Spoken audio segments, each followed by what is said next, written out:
We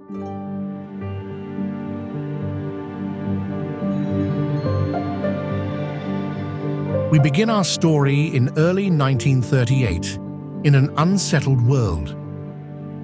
Following the recent end of World War I, Gibraltar Governor-General Sir Charles Harrington had been in touch with the War Office about the possibility of training Gibraltarians for wartime duties. This process took some time, but in April 1939, the newly appointed Governor, General Sir William Ironside, formed the Gibraltar Defence Force with an initial intake of 50 personnel, known today as the First 50. As World War II began, the Gibraltar Defence Force strengthened, and a signal, MT, and fire section was formed. This, alongside the existing artillery section, played a crucial role in supporting war efforts on the Rock. By 1958, the last draft of the 54th Anti-Aircraft Regiment Royal Artillery was about to leave the Rock. The farewell from the unit signaled the changes the Gibraltar Defence Force was about to go through. On the 22nd of May, 1958, the officer commanding, Major C. Norton, was promoted to Lieutenant Colonel, taking over command from the previous Gibraltar Defence Force CO, Sir William Thompson. The new regiment was to be dual-rolled, responsible for both artillery and infantry duties. This included the manning of the 9.2-inch battery.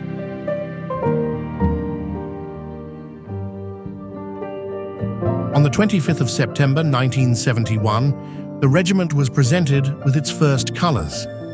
At a ceremony held at the Grand Parade, the Governor, Admiral of the Fleet, Sir Varel Beg, presented the regiment with its colours on behalf of Queen Elizabeth II. On the same day, the regiment was granted the freedom of the city of Gibraltar by the Mayor of Gibraltar, Alfred Vasquez, during a ceremony outside the House of Assembly.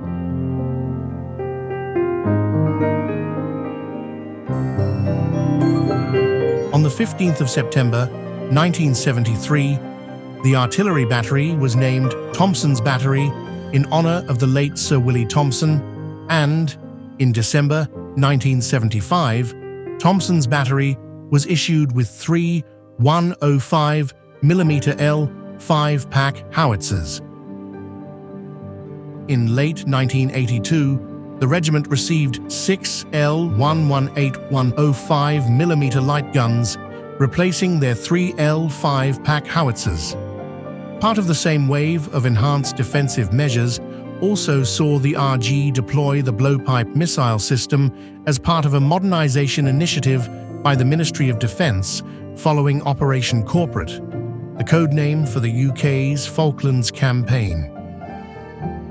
On the 1st of April, 1991, the regiment was reorganised into an all-infantry unit and took over the duties of the Resident Infantry Battalion. The re-rolled regiment consisted of a headquarters company, Thompson's Battery, a military band, and 3 rifle companies, of which G Company was regular, and B and I companies and the band consisted of reserve soldiers. On Regimental Day, the 28th of April, 1999, the regiment was bestowed the honour of the prefix Royal by Her Majesty the Queen. Despite the name change, the members of the regiment continued to wear the blue beret as a reminder of the regiment's artillery heritage. On the 29th of April 2006, a significant change in the regiment's insignia took place. The old dark blue berets of the artillery were replaced with khaki infantry berets.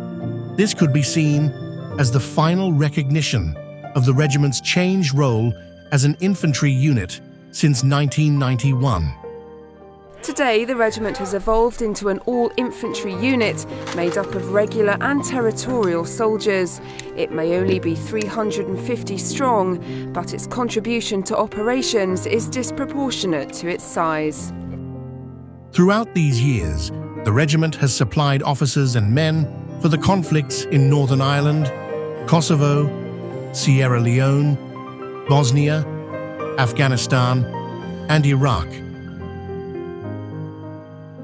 It is in these theatres that members of the regiment have built the strong reputation it holds today. This is the latest batch, riot training alongside 1 Royal Anglians in Cyprus. They'll be deploying to Helmand next month. I've been just to fit in my normal slot, just in the rifle platoon. But yeah, the regiment, we've been pushing blokes out now for quite a few years, and they've been having quite an impact in pushing the regiment forward, so it's been good so far. That ability to slot in wherever they're required has earned the regiment a significant reputation. In 2007, Sergeant Chris Canepa was sent to Sangin, Nowzad and Kajaki, where close-quarter fighting meant his platoon often had to fix bayonets. It became normal because you know that they're right there, but you get used to.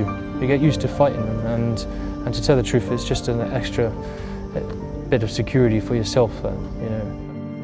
Younger brother Jason won a commendation during his time in Iraq for helping capture a high-value target. The main thing was the actual heat, working in those conditions, because we couldn't have a moment where we could just go and chill and relax anyway, because we were constantly with all our kit on, waiting by the road, waiting for this particular person to come through in any vehicle. As well as a commitment to operations, from 2005 to today, the regiment has regularly deployed on its own exercises such as Gibraltar in the UK and Jebel Sahara in Morocco. It's marvellous to get the guys, work as a platoon, work as a company, and something that we can do back in Jib.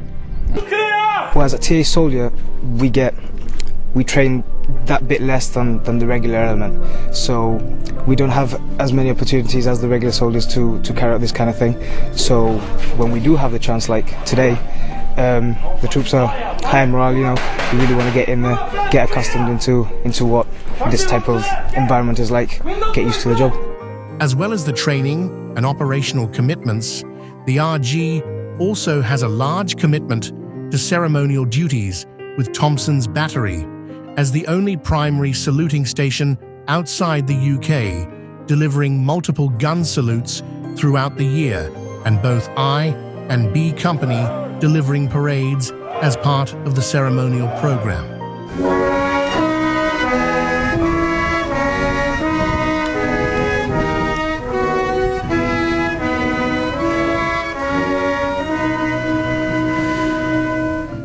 The regiment's royal title has also seen it deploy on 3 separate occasions to carry out public duties in London. They're 1,092 miles from home, but the men of the Royal Gibraltar Regiment are hard at work. They're on sentry duty in London for only the second time this century, guarding Buckingham Palace, the Tower of London and St James's Palace. The regiment prepares in Wellington Barracks, giving the Queen's Coldstream Guards a break and the tourists a treat. It's unique in performing both infantry and artillery duties, and the regiment began training for its London duties back at base on the Rock some weeks ago. In recent times, the RG took part in Operation Bridge, Operation Forth Bridge, and the King's Coronation Parade.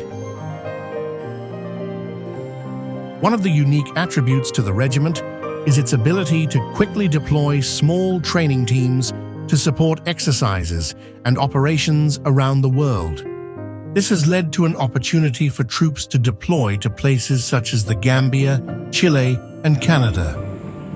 My name is W2 Kieran Fortunato, and I am the Regimental Quartermaster Sergeant for Exercise Jebel Sahara 2019. My main role here as YARQ-MS is obviously to provide that logistic support with life support equipment. I think it was a good opportunity to deploy with other nations as well. That helped us a great deal.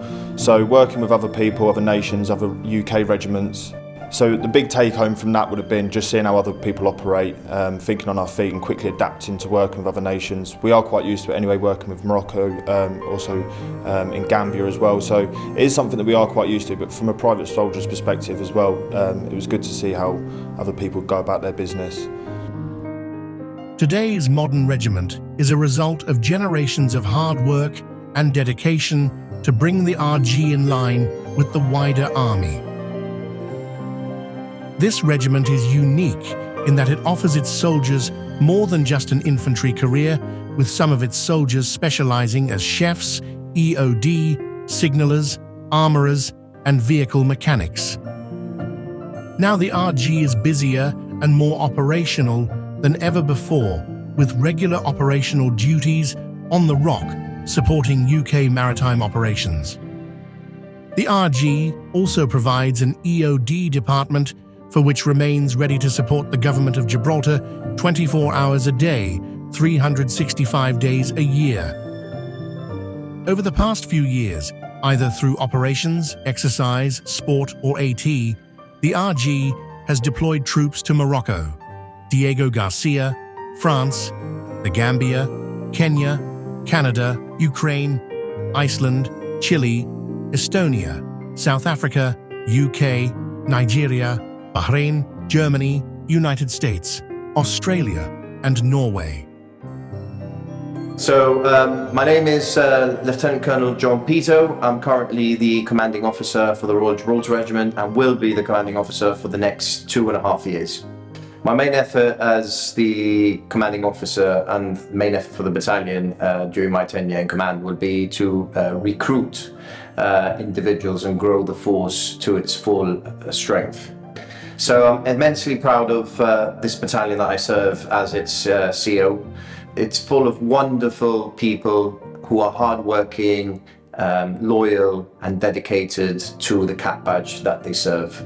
It's great that I'm standing here as a third generation soldier of the regiment. And also I'm very proud of the fact that I married one of the granddaughters of one of the first 50. So for me, this is a regiment not only as a job, but as a proper family that's been in my family for generations and hopefully for many generations to come. So on behalf of myself as the commanding officer, I want to use the opportunity to thank everyone, both past, present and future, for their dedication, their service and their commitment, and long may the Royal Gibraltar Regiment reign. As we look ahead to our future, the regiment will now focus its efforts on recruitment and building the next generation of soldiers and officers. Past, present, and future. Together, we honor the legacy, uphold the duty, and shape the history of our regiment. This regiment, the Royal Gibraltar Regiment.